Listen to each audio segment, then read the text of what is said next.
Greetings, fellow bridge lovers, and welcome to It's Your Call. I'm your host, Kai, and today I am so lucky to be joined here by John McAllister. Welcome to It's Your Call. It is my pleasure to be here, Kai. Thank you so much. You invited me yesterday, and we're doing it today because I was full of enthusiasm for participating in this. So, Yeah, I was glad that you were readily able to do this. And if y'all didn't know John McAllister already, I'm sure that many of you do. He is an absolute pioneer in the bridge media industry that we are growing. His brainchild is Double Dummy, which is an outstanding documentary that covered the traversal of a USA youth team. It was an absolutely outstanding watch. I'm so happy you put that together. And also, he is the person who runs and hosts the Setting Trick podcast, which has been running for such a long time now. And I have been deep diving into it, and the conversations have been just so insightful. So, thank you to bringing all of those conversations out into the front light for people to be able to hear. I just wanted to ask you real quick, what was the inspiration for starting the Setting Trick podcast? so it goes back to Double Dummy, and we were just in Memphis for the NABCs, and the host hotel there is the Sheraton. And I was at a meeting of the ACBL Education Foundation, which I told you not to say almost, but funny now that I'm saying that. And it was on the second floor of the Sheraton. And so when I went to my first NABC, it was in spring of 2012, and I had just quit my job doing marketing for a hedge fund. Uh-huh. And so being back up there on that second floor, I remember that's where there was a brainstorming session about how do we get more young people interested in learning bridge. And that was where I first had the idea for what would become Double Dummy, the film. And then probably a couple years later, I remember I was driving my car and I was thinking about ways to, we were not anywhere close to finishing the film, but I was thinking about ways to get the word out about the film. And that's where I first had the idea for doing a podcast. And it probably took me 4 years to actually record my first episode. But I remember just a feeling I had after recording that first episode. What an accomplishment it felt like. And I recorded one yesterday. And it's really a treat to be able to share people's fellow bridge players' stories with the broader bridge community. Yeah, thank you for all of that work. And yeah, that's awesome. The idea of getting more people into Youth Bridge, and people listen to podcasts now. So get into the podcast area. So revolutionizing bridge like that. But not only does he do insane media work for bridge, he also is a very accomplished bridge player. He won the mixed Swiss in the fall 2023 NABC. And also, he was a part of a team that won the Mitchell BAM in 2022. Congratulations on those victories, and many more to come to you as well, because I see that you have been placing very highly recently, getting a lot of platinum points. There was also a whole story recently about this last spin gold. You were on a team with a team of juniors that were, I don't know how you pronounced it, but you misspelled Aaron Silverstein's name and then called it the Silverstein Destroyers or something. Is there a little story behind that? Yeah. So the most prestigious event, in my opinion, at the spring NABC is the Vanderbilt. And I'm friends with a kid named Ethan Derman, who's from Baltimore. I'm from Charlottesville, Virginia. And so we've played some. And he texted me about a month before the event. He said, my junior part, Ethan's 17, his partner, Jack Bogie, is 18. And Ethan texted me and said, hey, Jack and I are looking for teammates for the Vanderbilt. And I just said, oh, okay. I didn't have any plans yet. And their junior teammate is Avery Silverstein, who's 16. And I said, what's Avery doing? He responded, she's down. I wasn't necessarily asking to play with them, but I was like, okay, let's do it. And so all three of them are on the USA One under 21 junior team for this year, Yeah. which is the team that we featured from Double Dummy 13 years ago. And Avery's dad is professional player Aaron Silverstein. And so he mentors these kids, and I've gotten to know them together. We played at a regional last year together. And so one time in the Zoom after they played, Aaron misspelled his last name, Silverstein. Oh, no. And so then it just like totally stuck. And so I thought that our team name should be Silver Satin. And there's a local bluegrass band here in Charlottesville called the Bluegrass Destroyers. And I didn't realize it initially, but I'm pretty sure that's where I got the Destroyers aspect. And so the funny thing about that team was that the collective age of the four people on the team was 99 years old. And I'm That's 48. amazing. Yeah, no. And you guys had an outstanding run as well. What you made it to? We lost in the round of Oh, 16, but I've been playing these tournaments. My first one, like I said, was Memphis 2012. I've been playing basically every national since then. And I've never had so many people in the bridge world rooting for me. And it was because of those kids. We were a team of underdogs. We got really lucky to come back from 62 down at the half in our first round match versus the Rubenstein team. And then we pulled off another upset in the round of 32 against the Hella team. yeah. And so I was That's strutting around Memphis downtown for a good couple days with that stuff happening. outstanding. Congratulations. And I'm so happy that you played with them. They're friends of mine as well. And best of luck to them in their international journey. They've already gone before, placing, I believe it was second in the U16 ones in Veldhoven. And hopefully they're going to have another great result in the U21s. This is no Vanderbilt problem, but are you ready for It's Your Call? Absolutely. I've watched a prior episode with my good friend Olivia Cherson, and I'm familiar with the format. So let's hit me.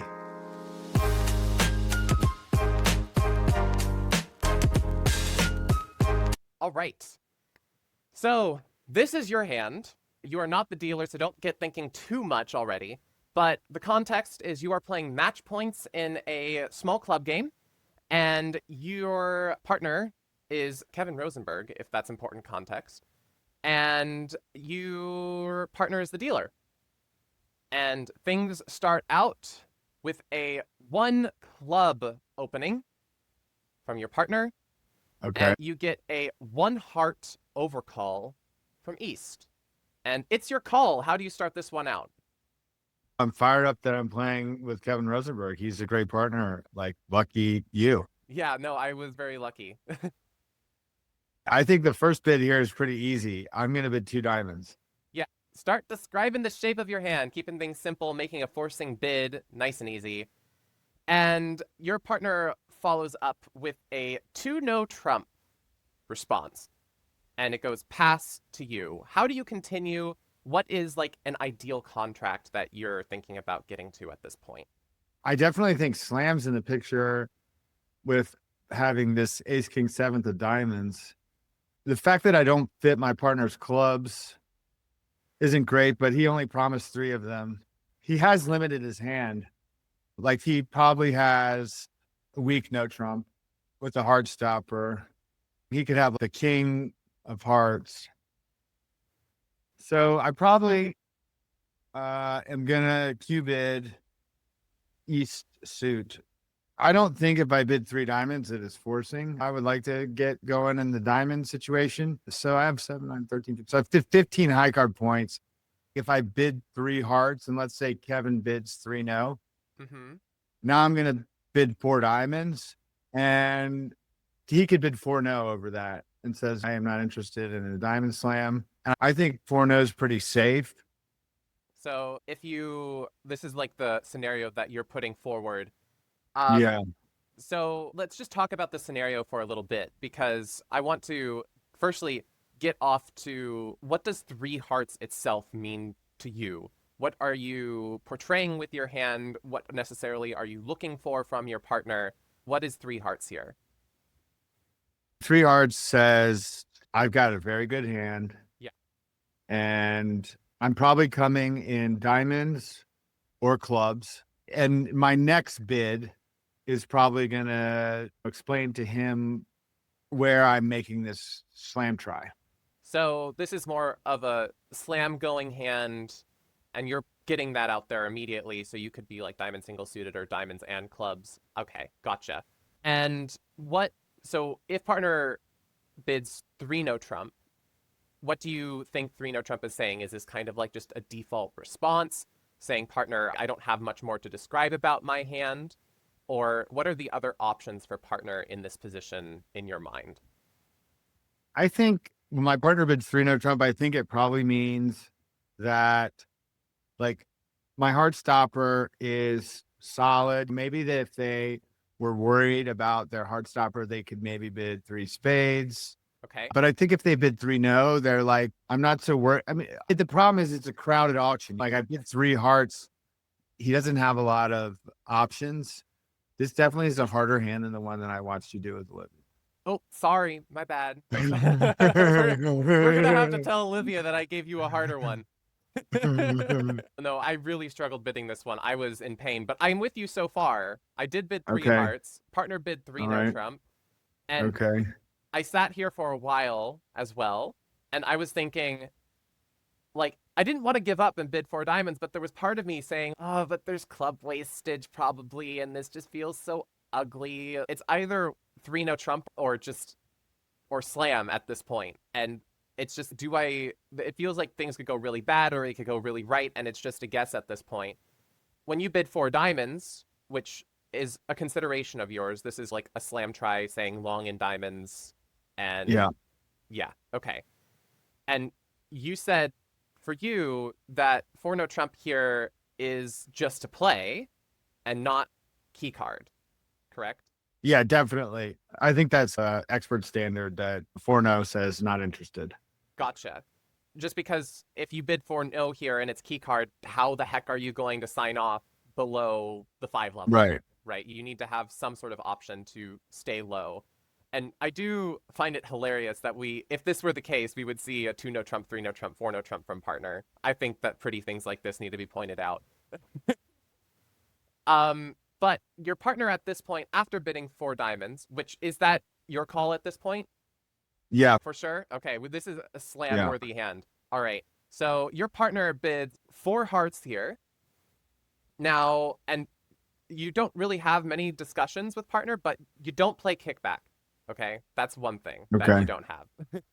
Okay. I'm bidding four spades. I think I'm just going to bid four spades because I'm trying to think if there's going to be a situation where partner signs off and diamonds. Am I just bidding a slam now? Problem with bidding a slam is that if I bid key card, I mean, my partner's bidding four hearts. I think that's the ace of hearts.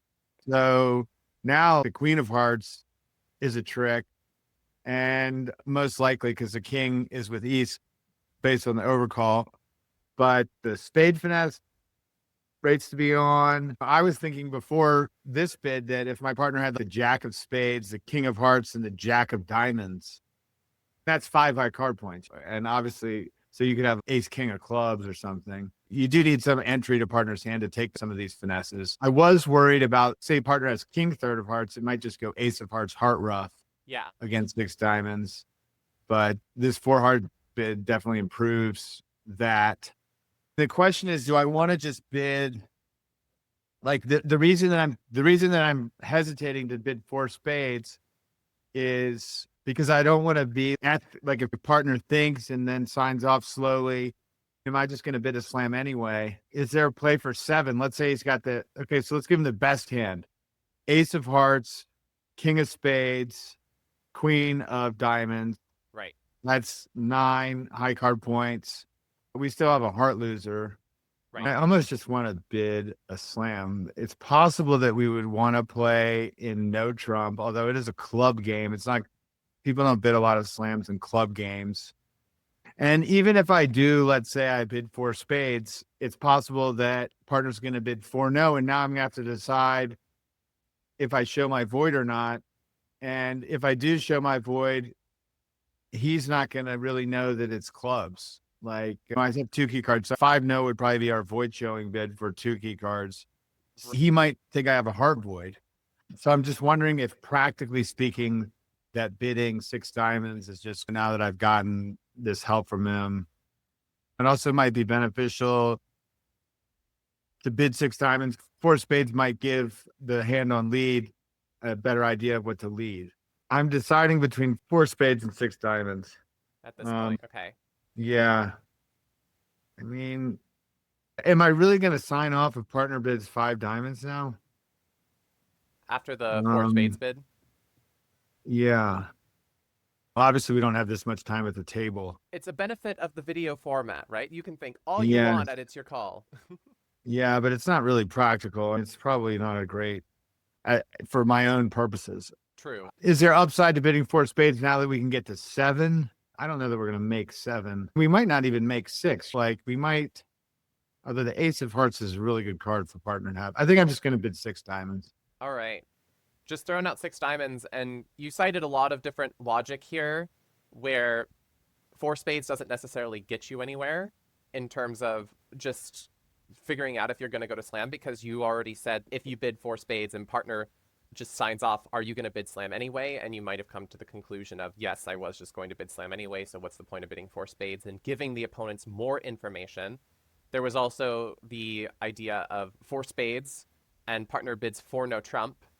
Now, if you're familiar with the void showing responses, which John was talking about, if you bid five no trump, you're saying, partner, I've got a undisclosed void, but I have an even number of key cards. And what John was saying was that he's not sure if partner's going to think that I've got a club void or if I've got a heart void. And partner still is not going to be able to evaluate their hand properly opposite this five no trump. And we're already at the sixth level. So it's not going to be a particularly helpful thing. If you didn't know the void showing responses, then bidding this void yourself, if we had another key card, let's say we had the ace of hearts as well, of course we would probably just be going to grand or something like that, and the auction here would not have happened, but this would be showing an odd number of key cards specifically with a club void. Just wanted to specify some of the things that John was talking about. If you had any extra comments on me, like over summarizing things, then let me know. Oh wait, I have three with a void, so I could bid six. I forgot that We do have the king of diamonds. I do have, yeah. So I could bid six diamonds and maybe partner. No, because it's still hearts is still could be hearts. Yeah. I did think though after I bid six diamonds, I said maybe if I bid four spades we can play six no, but I think I've bid six diamonds. Yeah. So you bid six diamonds, but also another thing that John was saying there was that if the six clubs itself is showing three key cards with a void, but if he were to be bidding six hearts, he'd be bypassing six diamonds. So technically, when he bids six clubs, this could still be a heart void because he doesn't want to bid six hearts to just be like, I have a heart void, because then you'd just be bypassing six diamonds and you'd have to be going to six no trump if you don't have all the key cards. But yeah, just six diamonds. I think it's completely fair. Envisioning partner with the appropriate hand is just very much a juicy thing. I think it's time to reveal partner's hand, and we can come down to the conclusion of what we think we should have done with both hands at our disposal. So I have a feeling that bidding six diamonds is wrong though, because I don't know that you would be. I imagine you probably bid six diamonds, and I feel like it's wrong. So let's see. Let's unveil it. Do it for me. yeah, all right. So your partner holds three small spades, ace doubleton of hearts, Okay, queen doubleton of diamonds. that's great. I was like, when I saw the queen doubleton of diamonds, I was like, thank God, partner, you've saved me this time. And partner held the king jack 10 sixth of clubs, Oh, okay. which is a little bit ew. Yeah, he's got two entries, like the queen of diamonds. So overall, the hand is it's very ugly in terms of we've got two spade losers and we've got pretty much a guaranteed heart loser. And we would love to have more than just two entries as well. That Yeah, would be a blessing. Because then we might have a line where we're able to double roughing finesse the club suit. Two entries is not enough to do that right now. So we found six diamonds, but is it the right thing to find? My auction went a little bit different, where I said four spades because I'm like, partner control bid, I'm also going to control bid, why not? And then yeah. Kevin bid five clubs last You train. bid five diamonds like a pro. Well, Tell me. I know I didn't. I Oh, bid six shoot. diamonds because I was just like, I don't know. I don't know what's going on anymore. I just was like, I'm going down to the six diamonds train. So last train, choo choo, let's go. Yeah, no. If you had this auction where partner bid five clubs, which was last train, would you have bid six diamonds or would you have been able to stop? Sorry, I just was playing with a pen and I just completely. Oh no. covered my fingers in ink. I do that all the Um, time. uh, uh, yeah, over 5 clubs. He has 11. I don't know. I doubt it, Kai. I Yeah, mean, I I can't didn't talk a stop. lot about signing off, No, and like I doubt it. I wouldn't do it either. I'm just like, yeah, no, just six diamonds. It just feels like too many good things could happen. Just give partner the king of spades, the ace of hearts, which we're very confident they have, and the queen of diamonds, and we're in a very happy position. It's just move that king of clubs over just a little bit, please. It didn't happen, unfortunately. But I think, not to criticize Kevin's bidding, but I want to also ask, would you take the same actions with the north hand, or would you have a different way of showing your hand if you held those north cards with our bids? So before I answer that question, my question is, what did they lead? Probably not a heart. Oh, that's a good question. Yes. So we ended up in six diamonds. The opening lead was, and they were leading into us from, no, East was leading. What did they lead? They didn't lead a heart, or Yeah, that would be bad for them. because we just can. We can maybe make it if the spade finesse is on. Right, we got plenty of entries in that case, and the spade finesse is on. I think they just let a diamond. They must have, because they didn't lead club, they didn't lead heart, and they didn't lead spades either. So he probably played the 9 or the 10. Yes. You're not like completely down. Let's say the overcaller has 3 diamonds. Let's see. If the overcaller has 3 diamonds, can't you just come to your hand, spade finesse? Oh no. No, because you can't pitch the spade and then yeah, you can't do that. Never mind.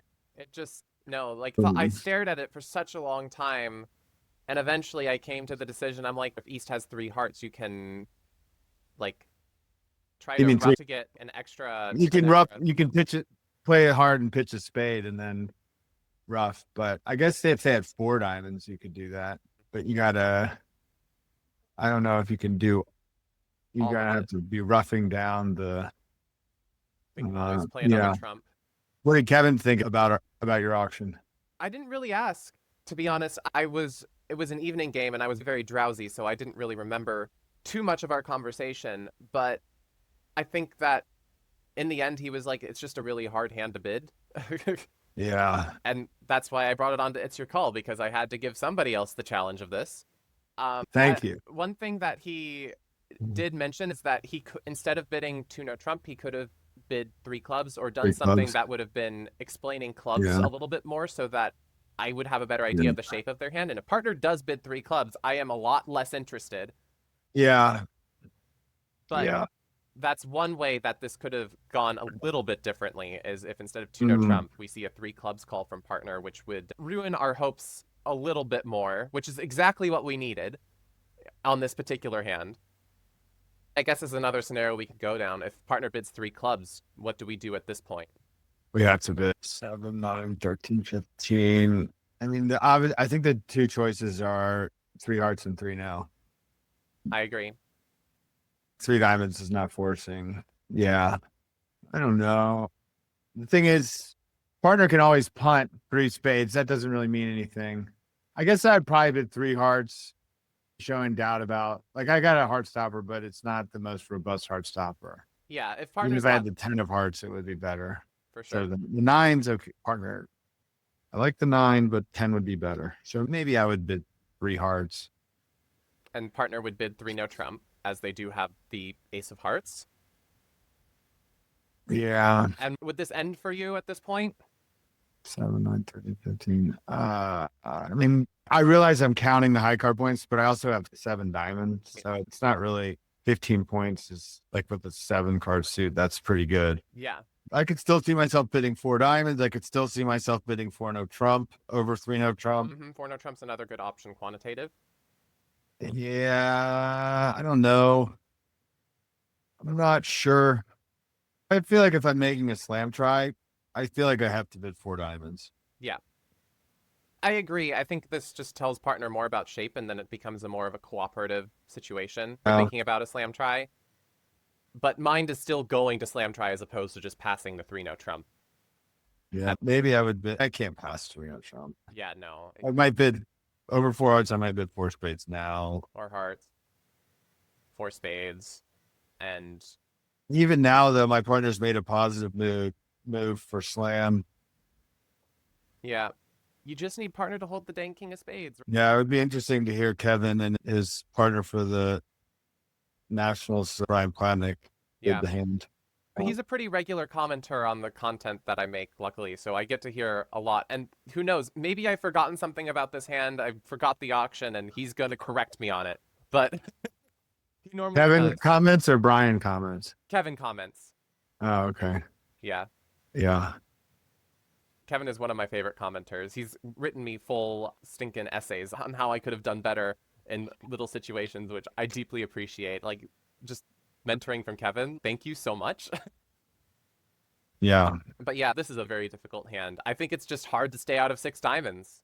I can also see how this is a great opportunity for you to learn. Like, Yeah. you're playing in the junior trials, and this is a great way to better understand bidding. It's helpful for me to elucidate my thoughts about it, like to have to verbalize them. I haven't had the opportunity to do that very much. Yeah, that's one of my favorite things about making videos is that I'm like, I verbally have to say stuff and it makes me like, wait, that doesn't sound right. What are you doing? Yeah. It really makes you think in a different way and adds different perspective. So I think that overall, like making videos and verbalizing all the thought processes that I'm going through, like makes me think about what's good and what's bad and little shortcuts that I take that probably aren't so good.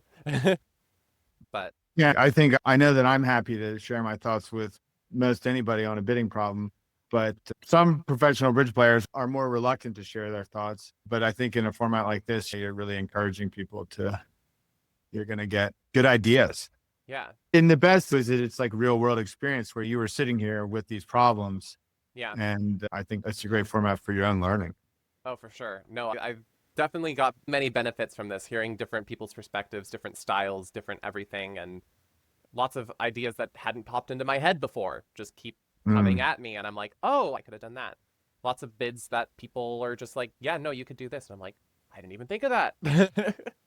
So, yeah, and hopefully that helps everybody else as well, like learning in a different way. I guess this is just like sharing my learning with other people in a way. Yeah, no, that's what the thing about bridge is. Like, one of the things I've learned is sometimes it's just one little thing. Like, you learn one little thing, like Zia, for example. I remember I was talking to him. I don't remember where it was when, but he was talking about a bidding problem that I gave him, and he had queen and one in the unbid suit. Okay. And he told me that he likes to bid no trump with queen and one because Yeah. it's positionally good. Yeah. And I had a hand in a round of 32 match where I had like an 11 count with queen and one. I bid 2-0. I bid, I think I bid four. I can't remember, but we got to 3-0 that they could beat, but it was really hard with the hand on lead to beat it. Mm, And those kind of things, they stay with me. yeah. When you pick up a win in a big knockout match on a board, those little gems you never know when you're going to get. Yeah. But it's a combination of all those small things that made me into the bridge player that I am Yeah. today, which can be good and can be very bad. Yeah. As a bridge player, I'm saying. Yeah. I get it. I get it a lot. I think that we have talked about this hand a lot. I think that it's impossible to keep either of us out of 6 diamonds on this hand, even if partner bids 3 clubs. I would be a little bit more disinclined, but also I'm just like, partner's gonna have the king of spades, right? Please. That's all I need partner to have, and the queen of diamonds. But yeah, I need to now ask the audience, hello guys, what would you do with this hand? Oh my gosh, are there ideas here that we haven't even considered that you want to throw out there? Let us know. Would you be able to be kept out of 6 diamonds? Would you have the restraint? Yeah, that's our questions. And yeah, let us know all the comments down below. Don't forget to subscribe, do all the things that help the YouTube algorithm spread bridge for us. Thank you so much. Glad that you were here. Thank you. I have one more point. Oh, good. I just interrupted your outro. That's fine. But the problem also, though, is that, like, how does the problem with, okay, let's say, because I was thinking if your auction, you bid 4 spades, he bids 5 clubs, and now let's say you bid 5 diamonds.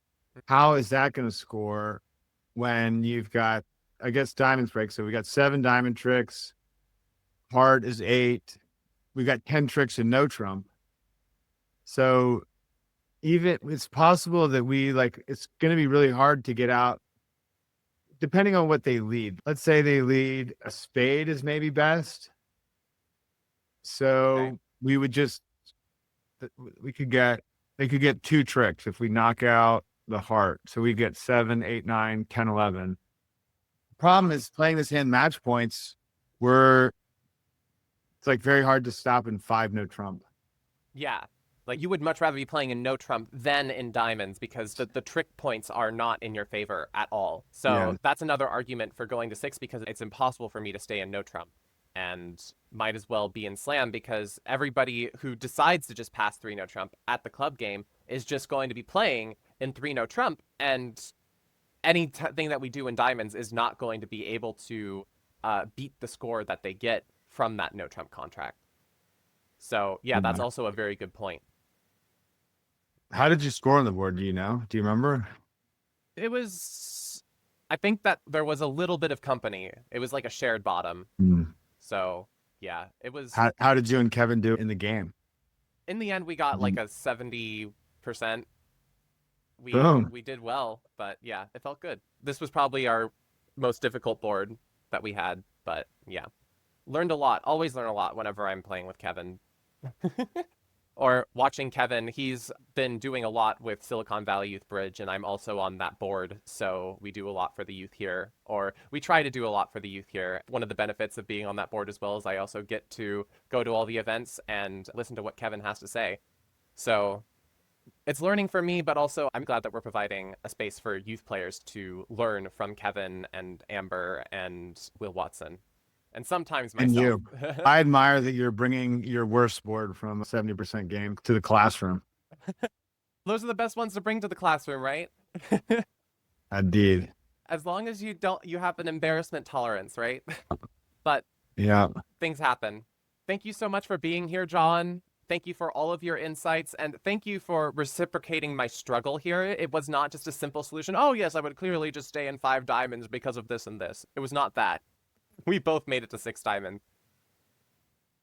Yeah, we'll just have to, I would say get Kevin to play it better, but I forgot we're declaring. So Yeah, no, if we could have right-sided the contract in that way, get Kevin to play it, then certainly. did you go down 1? Yeah, it was down 1. The spade finesse was on.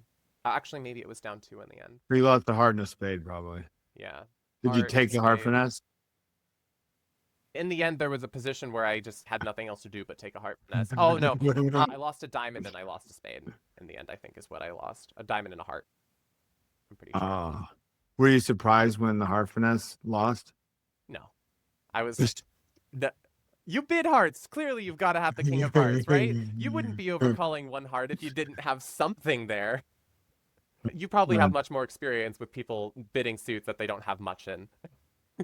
No, I'm definitely expecting the heart. It's just a joke. Bridge humor. Like a non-bridge player I wouldn't be able to make that joke to a non-bridge player, but a bridge player as experienced as you are, I can make that joke very easily. So Yeah. that's one of the things that's so great about bridge, this opportunity to joke, make bridge jokes. Yeah.